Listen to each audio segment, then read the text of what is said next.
अस्सलाम वालेकुम दोस्तों साथियों, उम्मीद है आप खैरियत से होंगे। आज का मेरा स्क्रिप्ट है हैस्कोल पे।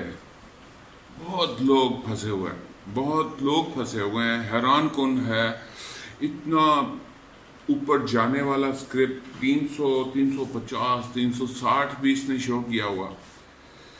कहाँ है एससीसीपी?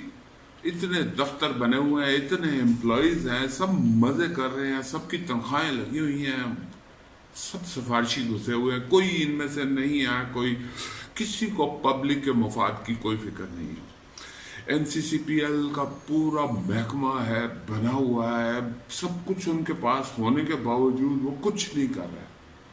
गवर्नमेंट, उन्होंने कुछ नहीं करना, जो करना है शेयर होल्डर ने करना। शेयर होल्डर को डिसाइड करना चाहिए, खुद देखना चाहिए। मैं अभी तक, मुझे बहुत सारे स्क्रिप्ट्स के बारे में लोग कहते हैं, मैं कहता हूँ इसमें लॉस है, ना जाएं इसमें।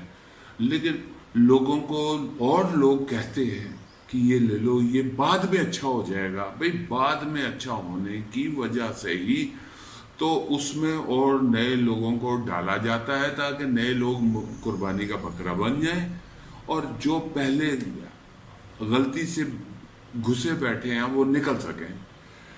तो माय डियर, मैं आप दोस्तों को यही कहूँगा, इसमें दगाबाजी भी हो सकती है।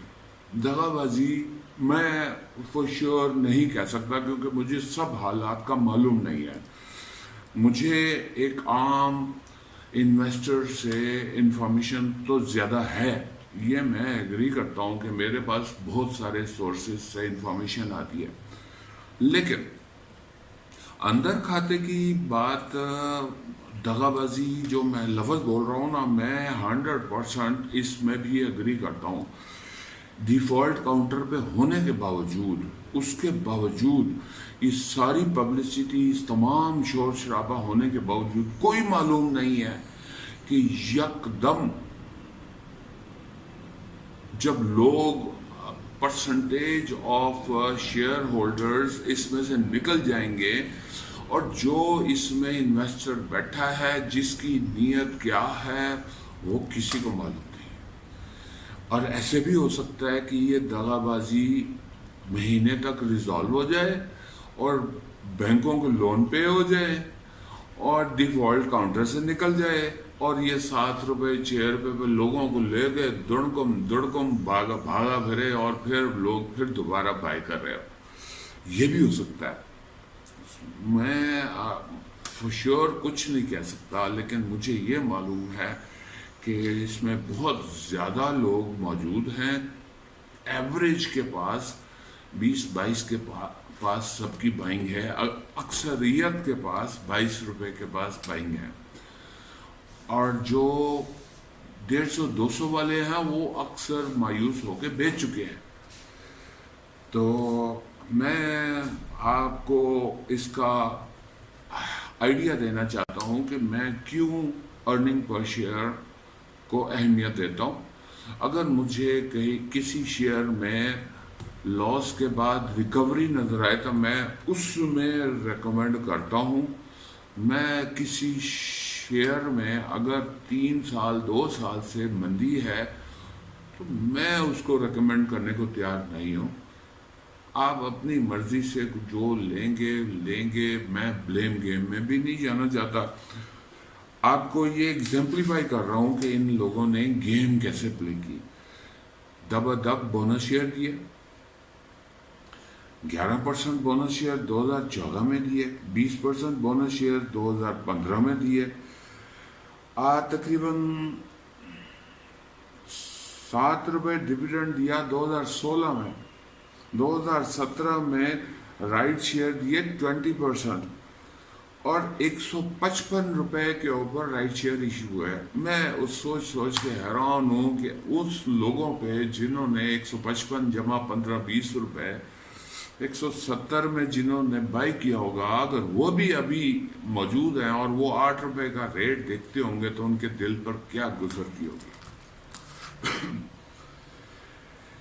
2017 में 7 रुपए डिविडेंड दिया, राइट शेयर दिए 20%। जो कि राइड शेयर 155 रुपए पे प्रिस्क्राइब हुए, लोगों ने पे किया, लोगों को का पैसा कंपनी के पास गया। यही वजह है कि इतने सारे पार्टनर्स, इतने सारे सीईओज रिजाइन करते गए, निकलते गए और नए आते रहे। उसमें सबसे मशहूर जो बट है, बट के बारे में मशहूर है कि वो सारा पैसा 18% शेयर्स सेल करके निकल गया। अब आप ये देखें कि 2018 में भी उसने 25% बोनस शेयर दिया। 2018 तक तो किसी को कोई शायबा नहीं था, लेकिन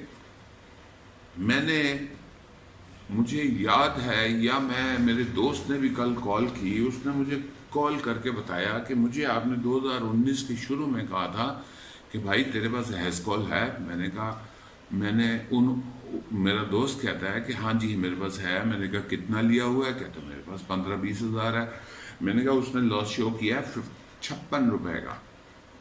तो मैंने उस दिन 157 पे भेज दिया, हालांकि मुझे 10 रुपए का लॉस था, मैंने भेज दिया। वो उस दोस्त ने मुझे बताया कि 56 रुपए पे 2019 के शुरू में उसने भेज दिया। वो कहता है कि मैं भला बचा। अब आ जाए कि 400% राइट शेयर इशू किए 2019 में, यानी कि अभी दिल नहीं भरा। 20% राइट शेयर देने के बाद, वो रकम वसूल करने के बाद 56 रुपए का लॉस पर शेयर। जरा आप 35 मिलियन को 56 रुपए से ज़रब दे के देखें कि ये रकम कहाँ गई।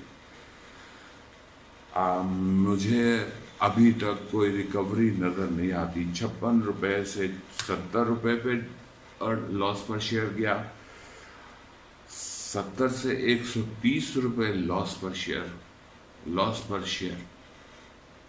130 रुपए को आप ज़रब दें तो आपको अंदाज़ा होगा कि कंपनी ने इतना पैसा जो वसूल किया, 400% राइट शेयर इशू किया। यानी कि जितने शेयर उस वक्त मौजूद थे इशू किए हुए, उन सब के ऊपर 400% और शेयर इशू किए गए। वो पक्की बात है कि वो सब्सक्राइब हुए, लोगों ने पैसे दिए, वो भी पैसे निकाल के ले गए। हैस्कॉल गवर्नमेंट को ये 70 अरब पाक रुपीस का घपला है, और गवर्नमेंट के लोग आराम से बैठे हैं, बेफिक्र है। इसके कॉन्सिक्वेंसेस क्रिएट होंगे, पब्लिक में गुस्सा बढ़ेगा, और फिर ये गवर्नमेंट कहेगी कि पब्लिक हमसे नाराज है। बहरहाल जो लोग निकल गए शुक्र अदा करें, जो अभी बैठे हैं तो किसी से पूछने या सोचने का नहीं। लेकिन मैं फिर वही घपले की बात भी मुझे किसी एक साहब ने कराची से मुझे जिक्र किया है कि ये घपला भी हो सकता है। घपले के चांसेस भी हैं कि जब बहुत ज़्यादा, क्योंकि ट्रेडिंग अभी चल रही है, डिफ़ॉल्ट काउंटर पे होने के बावजूद ट्रेडिंग चल रही है। अगर कल कला किसी ने कोई 2-3 अरब रुपया डाल के इस मामले को सीधा कर लिया तो वो सारे शेयर्स होल्ड कर रहा होगा, तो वो ले जाएगा। बहरहाल रहे नाम अल्लाह का। आपको हैस्कॉल के बारे में जो मेरे पास मालूमात है, मैं इसके ऊपर आपको वो डॉक्यूमेंट्स पोस्ट नहीं कर सकता। व्हाट्सएप के ऊपर मैं पोस्ट कर सकता हूँ। व्हाट्सएप के ऊपर जो मुझे हजरात मुझसे डॉक्यूमेंट मांगेंगे मैं अटैच कर सकूँगा तो कर दूँगा। वीडियोस का फिर मैं अटैच करके उतार ली थी कि वो कॉपीराइट के मसले हैं, मैं उसमें भी नहीं पढ़ना चाहता। तो thank you very much, wish you good luck. मेरे चैनल को लाइक करें, शेयर करें और सब्सक्राइब करें। Thank you very much.